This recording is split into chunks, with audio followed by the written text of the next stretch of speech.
আসসালামু আলাইকুম, কেমন আছেন সবাই? সকাল এবং বিকালে খাওয়া যায় এমন একটা নাস্তা রেসিপি নিয়ে হাজির হয়ে গেছি। চাইলে কিন্তু এটা টিফিনও তৈরি করে দেওয়া যাবে আর খুবই কম উপকরণে একেবারে তেল ছাড়া কিন্তু এই নাস্তা রেসিপিটা আপনাদের সাথে শেয়ার করব। আশা করছি আপনাদের কাছে ভালো লাগবে। ভালো লাগলে ভিডিওতে লাইক দিবেন, কমেন্ট করবেন আর আমার চ্যানেলটাকে সাবস্ক্রাইব করে নিয়মিত আমার চ্যানেলের সাথেই থাকবেন।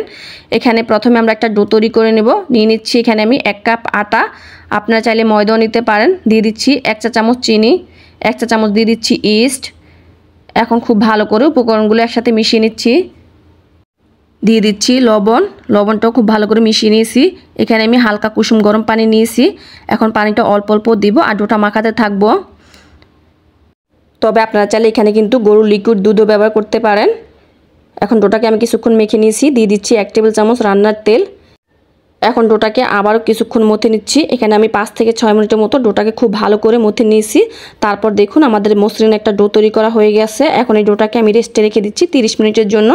আপনারা চাইলে আরেকটু বেশি সময় ধরে রাখতে পারেন।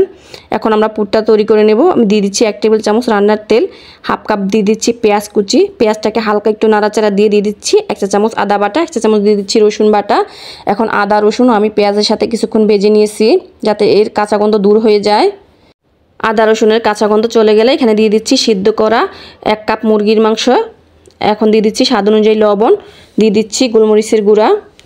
এখন আমি মুরগির মাংসটা খুব ভালো করে নেড়ে চেড়ে পেঁয়াজের সাথে মিশিয়ে নিচ্ছি। এখন দিয়ে দিচ্ছি মেয়োনিজ। এখানে আমি 2 টেবিল চামচ মেয়োনিজ নিয়েছি। দিয়ে দিচ্ছি টমেটো সস। এখানে আমি 2 টেবিল চামচ পরিমাণ টমেটো সস ব্যবহার করেছি। দিয়ে দিচ্ছি 1 চা চামচ চিলি ফ্লেক্স। আমি কিন্তু এই পর্যায়ে আর কোনো রকমের মশলা ব্যবহার করব না। বন্ধুরা আপনারা অবশ্যই কিন্তু এই পুরটাতে মেয়োনিজ এবং টমেটো সসটা ব্যবহার করার চেষ্টা করবেন, এতে করে পুরটা খেতে অনেক মজা হয়, ক্রিমি একটা ভাব আসে। এই যে দেখুন এখানে কিন্তু আমার পুরটা তৈরি করা হয়ে গেছে। একটা সাইডে রেখে দিচ্ছি আর পুরটাকে ঠান্ডা করে নিচ্ছি। এখন আমরা ডো থেকে ঢাকনাটা তুলে নিচ্ছি। দেখুন মাশাআল্লাহ ডোটা কিন্তু ফুলে ডাবল হয়ে গেছে। এখন ডো থেকে আমি সম্পূর্ণ বাতাসটা বের করে নিচ্ছি আর বোর্ডের উপরে কিছু ময়দা ছিটিয়ে দিচ্ছি। দিয়ে তারপরে আমি আবার ভালো করে কিছুক্ষণ মথে নিয়েছি। এখন এর থেকে আমি ছোট ছোট করে কিন্তু লেচি কেটে নেব। এখন আমি একটা লেচি নিয়েছি আর হাত দিয়ে এরকম ঘুরিয়ে ঘুরিয়ে একটা বাটির মতো তৈরি করে নিচ্ছি।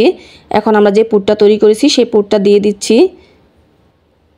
তারপর আমরা চারদিক থেকে টেনে মুখটা খুব ভালো করে বন্ধ করে দেব। এটা অবশ্যই খুব ভালো করে কিন্তু মুখটা সিল করতে হবে। এই যে দেখুন আমি এইভাবে করে কিন্তু খুব সুন্দর করে মুখটা সিল করে দিয়েছি আর এরকম গোল করে হাত দিয়ে একটু বলের মতো করে নিয়েছি। তারপর তালু দিয়ে একটু চ্যাপটা করে নিচ্ছি। এভাবে করে কিন্তু আমি নাস্তাগুলো তৈরি করে নেব। আমি একটা প্লেটের উপরে কিছু আটা ছিটিয়ে দিয়েছি, এখন প্লেটের উপর রেখে দিচ্ছি।